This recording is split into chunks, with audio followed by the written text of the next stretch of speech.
Bom dia, queridos alunos, bom dia, queridos professores. É uma satisfação enorme estar com vocês para mais essa jornada de hoje. Hoje nós vamos começar a trabalhar com vocês sobre títulos de crédito e princípios cambiários, tá?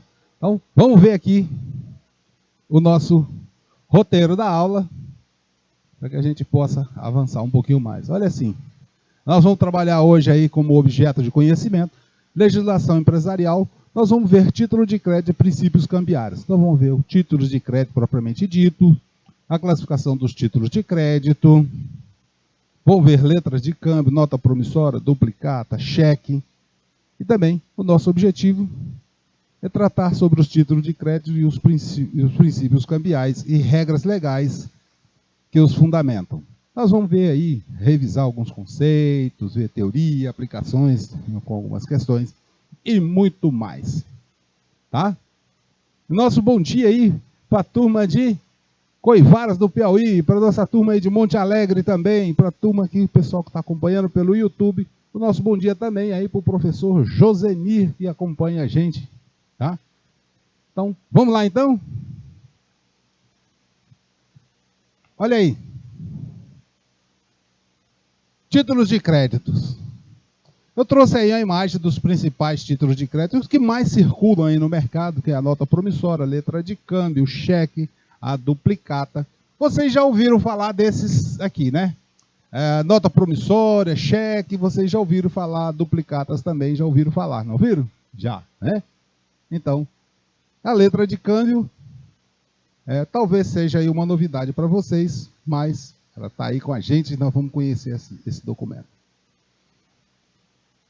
Olha só, vamos colocar aqui para vocês uma situação, um problema, que para vocês começarem a ter uma ideia e ficarem atentos durante a aula para poder, ao final, vocês conseguirem resolver essa situação. Tá? Vamos lá, então, introduzir esses conceitos e ver a situação, o problema. Nós conhecemos já os princípios e requisitos legais para a constituição de uma empresa, seja ela uma empresa, uma sociedade individual ou sociedade empresarial. Agora nós vamos ver o que acontece no dia a dia, na atividade empresarial, que está relacionado aos títulos de créditos, né? E isso, pessoal, são conhecimentos de fundamental importância para que vocês possam ser bons gestores, né?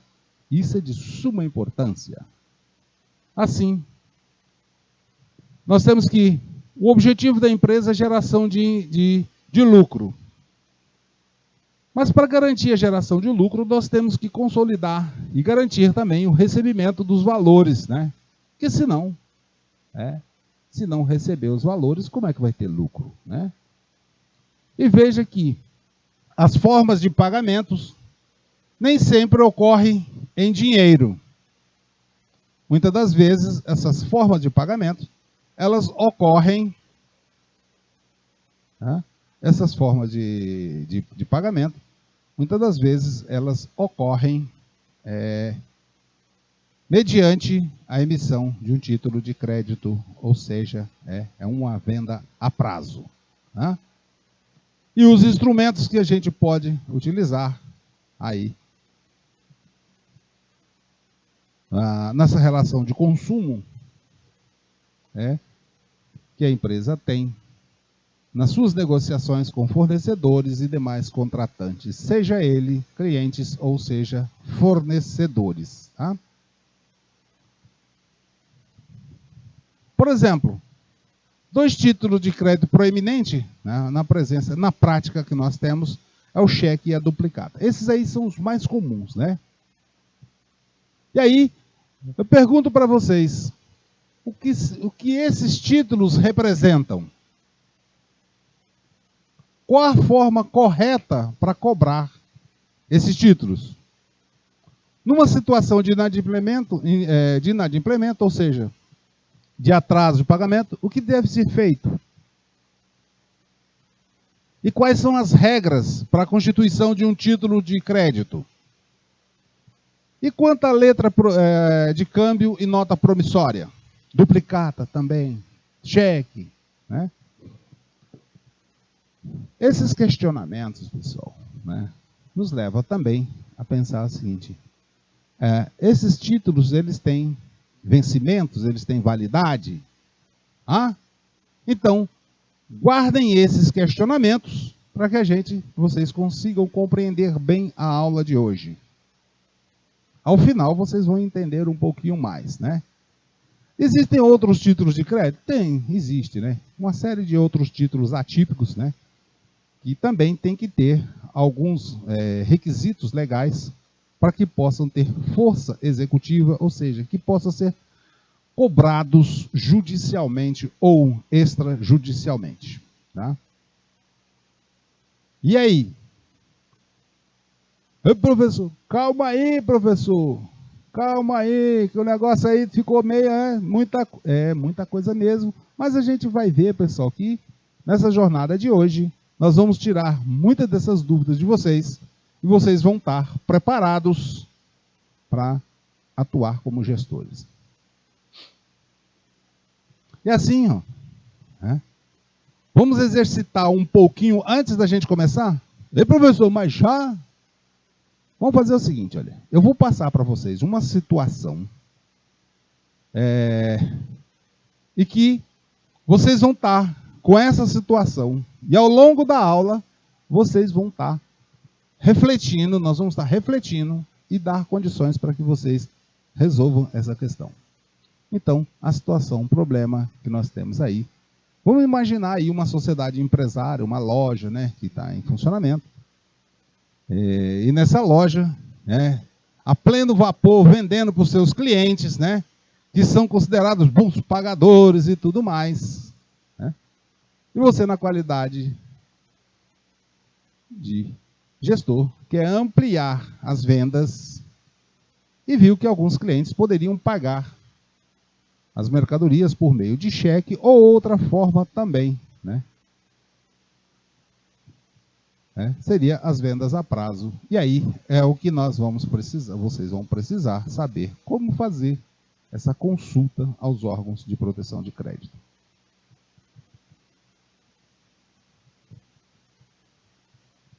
Veja só, então você começou a vender a prazo. E alguns clientes, por uma situação ou outra, não vamos entrar no mérito, esses clientes começam a atrasar seus pagamentos, ou seja, tornar-se inadimplente. E a inadimplência ou atrasos dos clientes compromete o fluxo de caixa da empresa e pode até causar grandes prejuízos. Na empresa que você está aí atuando, alguns títulos foram preenchidos de forma inadequada. Foram mal preenchidos. E está faltando informações. Imagina só, você vai fazer um título de uma duplicata e você esquece o nome do devedor. De quem é que você vai cobrar? Não tem como, né? Ou então, alguns cheques, né, foram preenchidos de maneira inadequada, ou até mesmo, né, esse cheque pode ter uma situação em que não há provisão de fundos. É aquele cheque que você vai até o caixa do banco para receber e o caixa do banco lá lhe responde: olha, esse cheque não tem provisão de fundos. Ou seja, não tem dinheiro na conta do emitente desse cheque. Eita, já estamos aí com duas situações, né? Uma coisa é o preenchimento irregular, a outra coisa tem um cheque que não tem provisão de fundos. A sua missão é resolver essa situação. Agora você é o administrador da empresa e precisa resolver essa situação, né? Que se tornou genérica na tua empresa. Note aí vocês, né, que para vocês conseguirem resolver essa situação lá de mau preenchimento do documento, ou algum cliente que emitiu cheque sem fundo e tudo mais, vocês vão precisar de uma série de conhecimentos para que vocês possam estabelecer alguns procedimentos, algumas regras para que vocês possam estar aceitando formas de pagamentos diferentes da à vista em espécie. Veja só, a tua atuação, seja ela para corrigir ou seja para prevenir riscos de perdas financeiras, nós precisamos conhecer um pouco dessa área do direito empresarial, né? E vamos com vocês desvendar esse horizonte para que vocês possam resolver essa situação, tá? Então, vamos conhecer o que é título de crédito, né? Vamos ver aqui o aspecto geral da teoria geral, né, do crédito. O crédito, pessoal, tem como elementos constitutivos o tempo e a confiança. Eu só concedo crédito para uma pessoa se eu confio nela. Mas por quanto tempo eu confio? Essa é os elementos constitutivos do crédito. Mas o que é realmente um título de crédito? Pessoal, o Código Civil, no artigo 887, tem lá a definição de título de crédito como um documento necessário para o exercício do direito literal e autônomo que está contido no título de crédito. É um documento autônomo. Mas esse título de crédito, ele só produz efeito quando está de acordo com os requisitos previstos em lei. Então, nós temos que o título de crédito é um documento formal,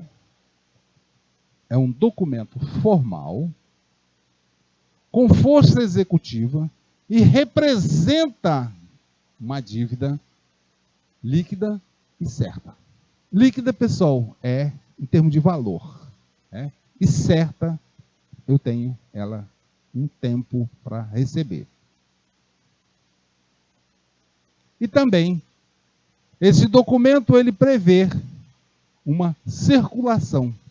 Por que tem esse documento, esse título de crédito tem a desvinculação? Porque ele é desvinculado do negócio que o originou. Por isso é que as empresas podem vender ou descontar o cheque em um banco, ou uma duplicata, podem vender ou descontar essa duplicata em banco. E isso significa o quê?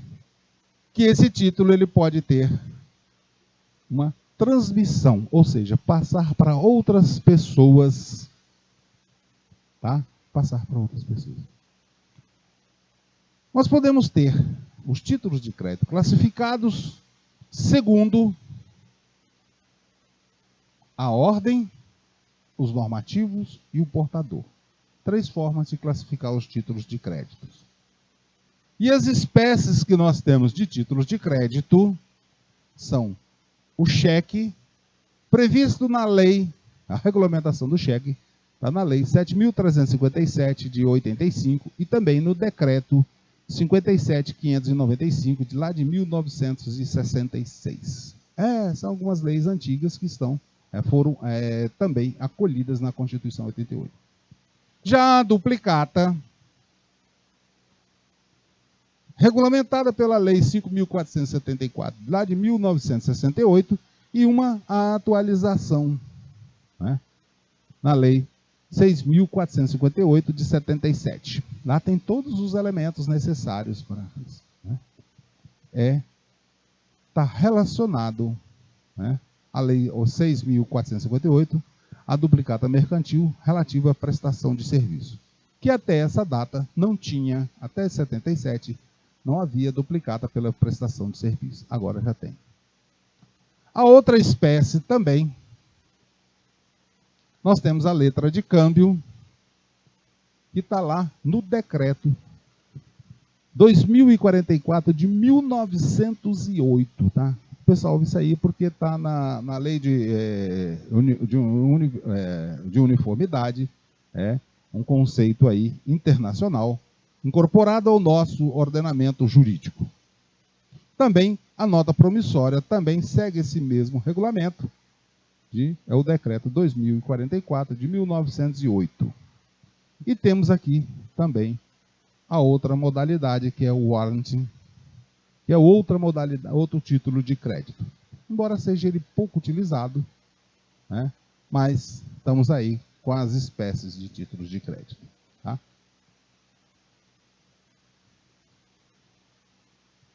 Agora sim, quais são os requisitos necessários para um título de crédito?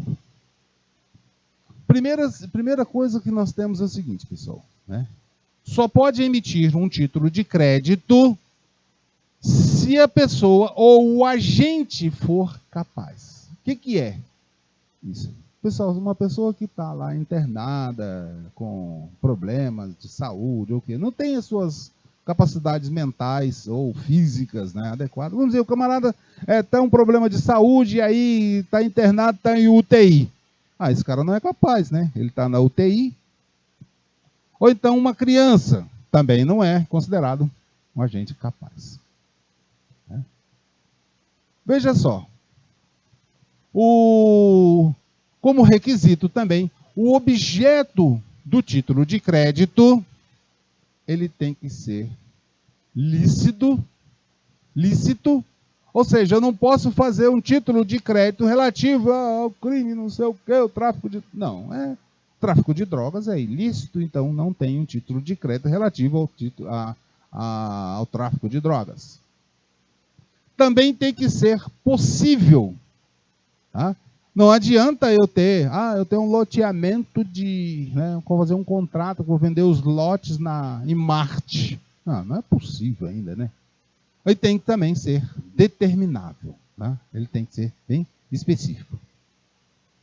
E a emissão dele deve ser lícita, ou seja, tem que estar relacionado com o acordo das partes. Né? Quanto à forma, ela é prescrita em lei. Né? Para cada uma daquelas leis que a gente colocou aqui para vocês, né? Cada uma delas tem a forma descrita, né, desses títulos de crédito. Tá? Olha só, outro requisito, que a emissão desses títulos de crédito, eles têm uma data de emissão. E isso, pessoal, é um requisito essencial de validade, tá? Já pacificado pelo STJ na 3ª e 4ª turma, que analisou essa questão. E é requisito essencial. Se não tiver data de emissão, também, né, esse título não vai ter validade. O título de crédito também, ele tem que haver. Não falamos lá de uns elementos essenciais, o tempo? Então, ele tem que ter um vencimento. Então, nós já temos aqui um espaço temporal entre a emissão e o vencimento.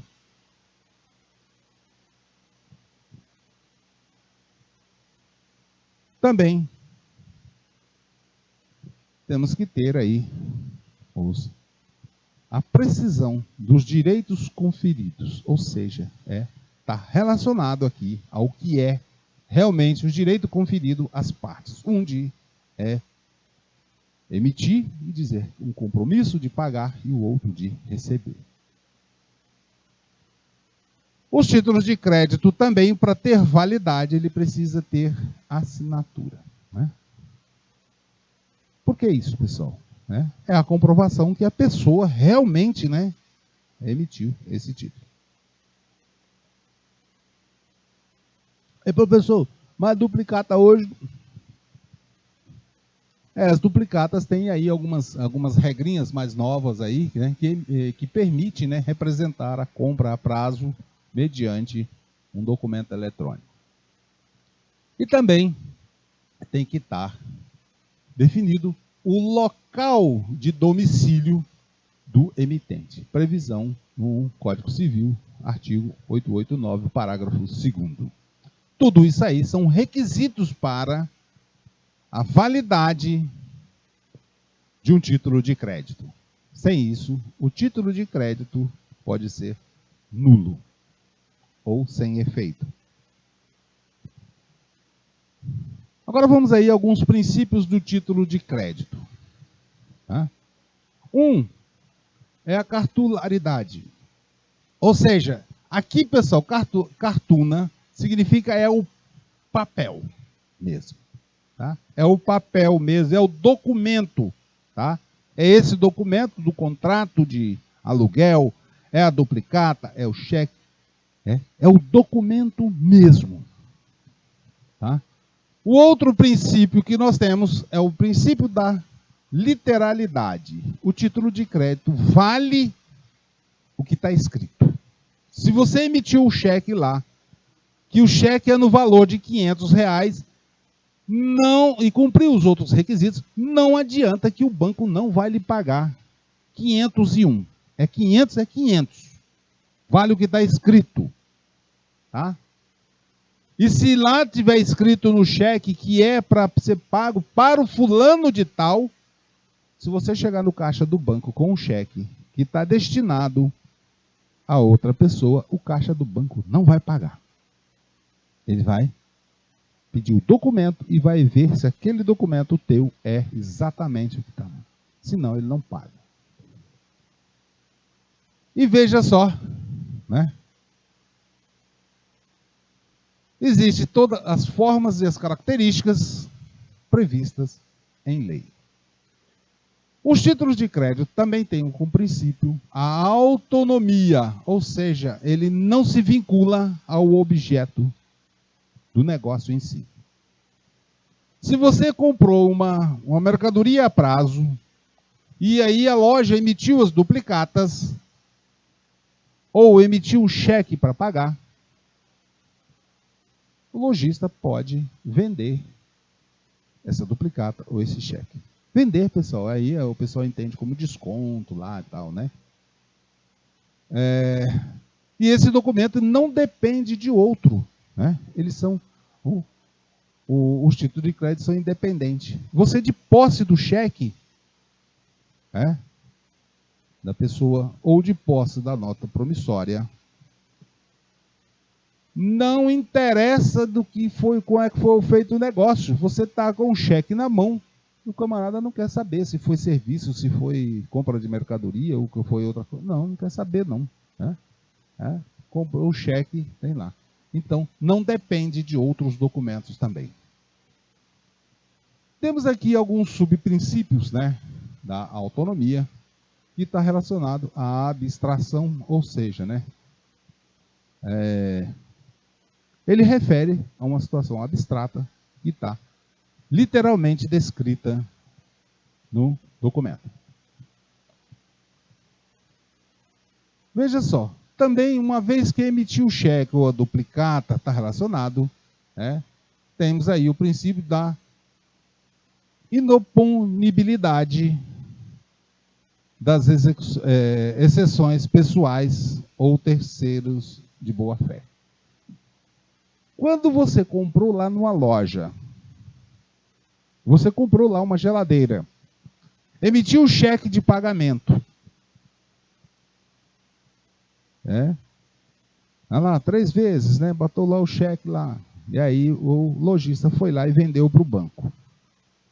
Você não pode chegar lá no banco que comprou o cheque de boa fé do lojista e dizer, olha, a geladeira está com defeito, por isso eu não vou pagar o cheque. Não, você não pode se opor a isso. Tá? Mas também, tanto o cheque como a duplicata, a letra de câmbio, elas têm validade. Passado esse período, ela torna-se prescrita. E aí, para você conseguir recuperar esse crédito, recuperar esse título de crédito, você vai precisar, né, entrar com uma ação judicial, e aí é longa que só para você provar. Né? Por isso é importante a questão das datas de emissão e vencimento. Veja só, na concessão do crédito nós temos os elementos, agora vamos destrinchar um pouquinho mais, tá? Dentro dos elementos constitutivos, nós temos o tempo, então aqui eu tenho uma data de emissão, uma data de vencimento e tem um período de prescrição.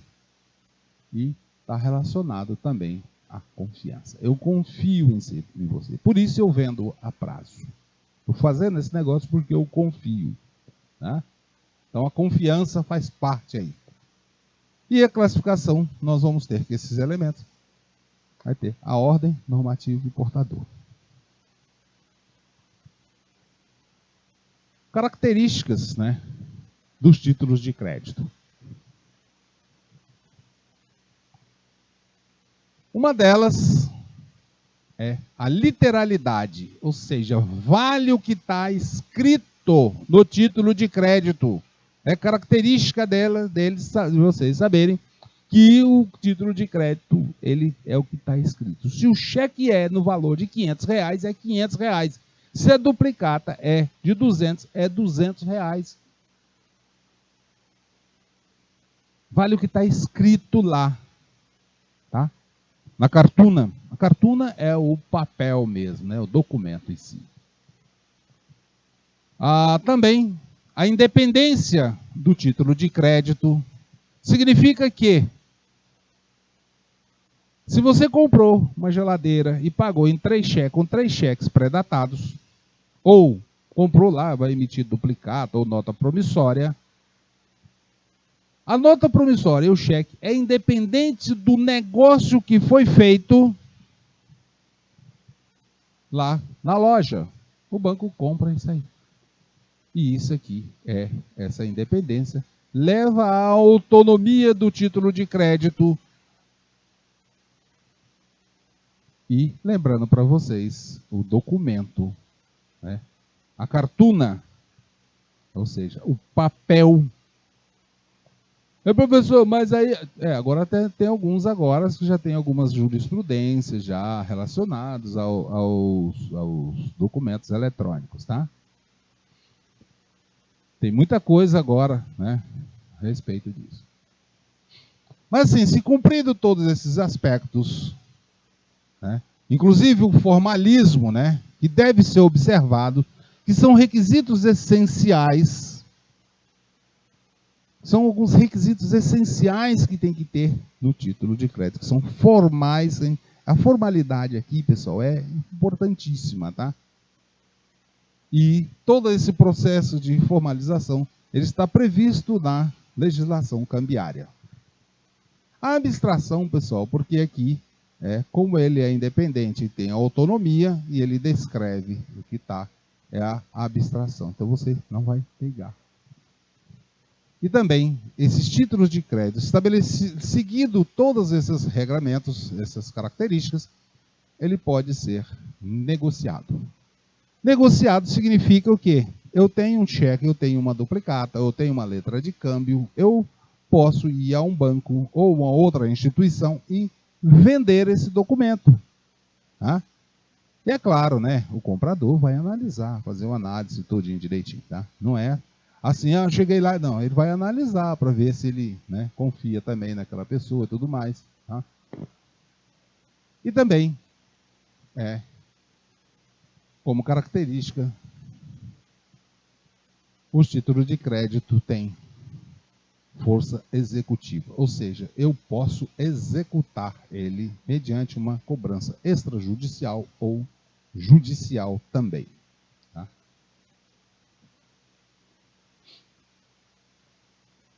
Vamos ver as classificações. Então, nós falamos das classificações, não falamos? Então, vamos ver a classificação A1 aqui. Quanto à emissão, né, dos títulos de créditos, eles podem ser causais ou são emitidos, né, em situações de determinação jurídica, ou também nós podemos fazer na forma de duplicata. Tá? Já os abstratos, pegamos aqui. Não é, aí está fora os causais, nós vamos ter só os títulos, os demais títulos, né? Ali nós falamos da emissão judiciária, duplicata, e aí nós vamos ter os outros aqui, que são a letra de câmbio, cheque e tudo mais. Né? Quanto ao modelo do título de crédito, nós vamos ver que alguns títulos de créditos eles são livres e outros são vinculados. Os livres, nós temos a nota promissória e a letra de câmbio. Então, a formatação dela aí já é mais livre. Já nos casos do vinculado, eles são emitidos por um órgão oficial. Como exemplo, nós temos aí as duplicatas e os cheques. As duplicatas regulamentadas pelo Conselho Monetário Nacional e o cheque também, conforme lá as regulamentações do Banco Central do Brasil. Tá? E quanto à forma de circulação, né, nós podemos ser aqui, que é um auportador. E quando nós falamos auportador, significa que não há identificação de quem é a pessoa que está com esse documento em mãos. Tá? Não tenho aqui como saber, porque ele vai estar na mão. E ele, transmissão, pessoal, passou de mão para mão, acabou. Né? Não tem que fazer endosso nenhum. Por exemplo, eu pego um cheque de R$100, está preenchido, não é nominal, ele é o portador. Mas também nós temos os cheques, que são os documentos nominativos. Aqui, pessoal, lá na cartuna ou no documento, eu especifico quem é o beneficiário. Tá? Eu especifico quem é o beneficiário. Eu posso preencher um cheque e dizer que, olha, esse cheque é para o fulano de tal. Tá?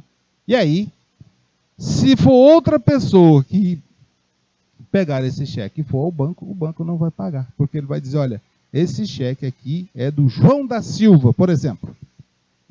E eu só vou pagar ele para o João da Silva. É assim. Mas existe uma possibilidade do cheque nominativo, eu poder passar ele para outra pessoa. Então, eu tinha um cheque à ordem, que está dizendo que era para João da Silva, mas o João da Silva pode endossar esse cheque,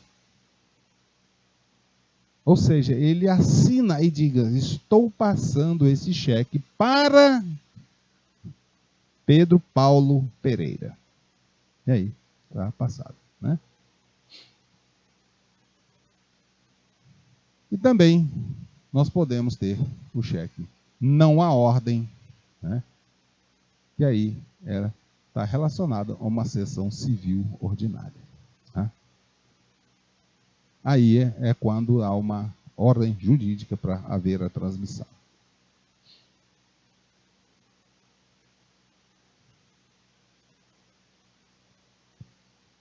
A outra forma de classificação, né, nós temos aqui também para vocês, quanto à estrutura.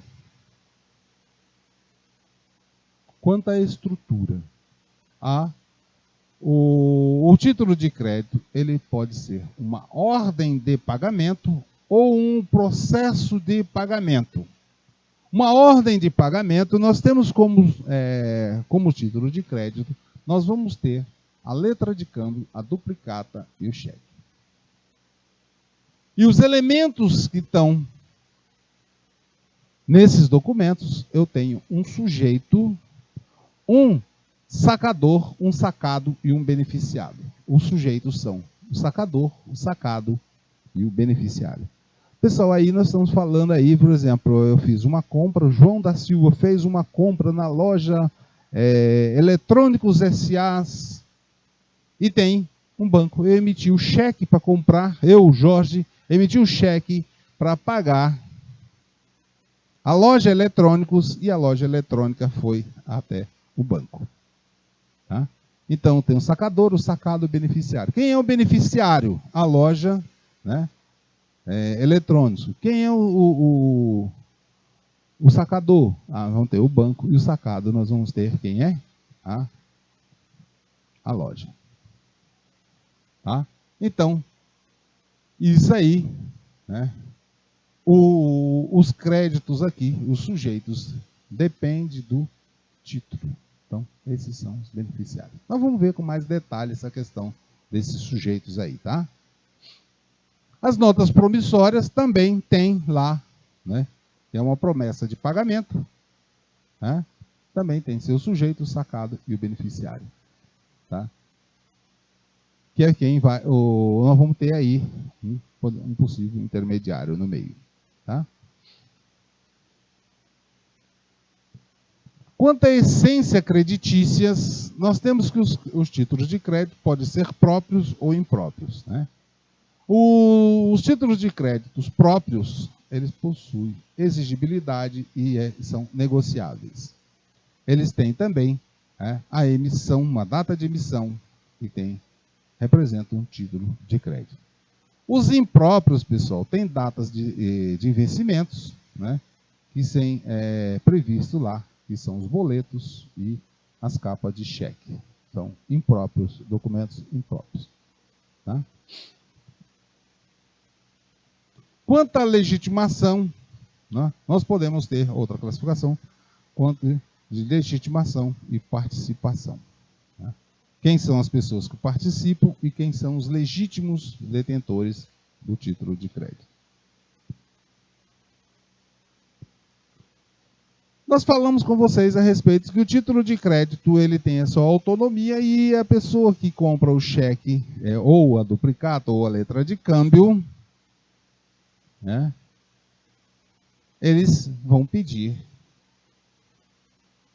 Essa forma de vender ou passar adiante esse título de crédito é o que a gente chama de ato cambiário. E esses atos cambiários, eles têm... Veja só, quando eu emito um título de crédito, nós falamos que precisa de assinatura.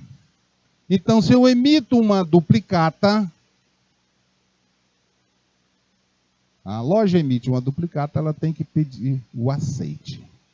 Normalmente, quando você faz uma compra a prazo, lá no contrato, você já vai ver umas letrinhas lá que diz assim que você concorda e já dá o aceite antecipado para que a loja possa emitir a duplicata e negociar essa duplicata. Tá? Então, é o aceite lá.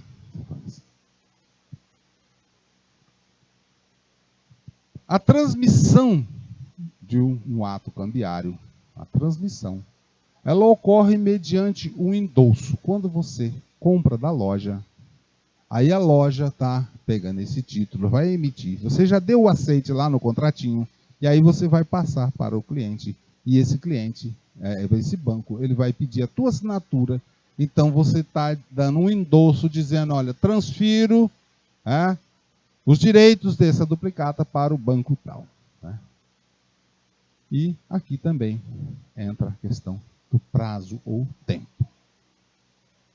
E como ato cambiário, nós temos também o saque, que é troquei essa duplicata por dinheiro que eu recebi, mas se há inadimplência, eu posso fazer um protesto, ou seja, colocar lá no cartório assim, olha, o camarada não me pagou, está protestado. Isso vai lhe dar garantia de cobrança judicial. Né? Vamos conversar um pouquinho sobre o endosso, que está previsto na Lei 7.357 de 1985. Né? Quais são os efeitos desse endosso? Né? Os efeitos, eu posso fazer, eu tenho a circularidade desse título, ou seja, eu estou passando esse título para outra pessoa. Né? E isso tem a garantia dessa transferência. A transferência, né, ela ocorre, o endosso serve para transferência de propriedade do título nominal, né, mediante uma assinatura no verso do título. Quem é o endossante? É quem transfere o seu direito de seu beneficiário para quem é outra pessoa. É o endossante mesmo, é quem assina, né? E essa pessoa fica responsável também pelo pagamento. Não significa que ele passou adiante, que ele vai perder, não. Então, salvo em cláusula contrário, continua como responsável, né? Aí é proibido o novo endosso, né? Que não garante o pagamento. Se eu ficar passando esse endosso para outro, endossatário é quem cede, sucede e quem vai receber esse título. Quando eu negociei com o banco, ele vai ser o endossatário, ele que vai receber esse dinheiro, né? Não se admite endosso condicionado, ou seja, ele deve ser puro e simples. Não há como fazer de forma diferente, tá? Nós vamos dar uma pausa por aqui na questão do endosso. Na próxima aula, a gente continua falando um pouquinho mais a respeito de títulos de crédito e seus endossos, tá bom? Um abraço e até a próxima.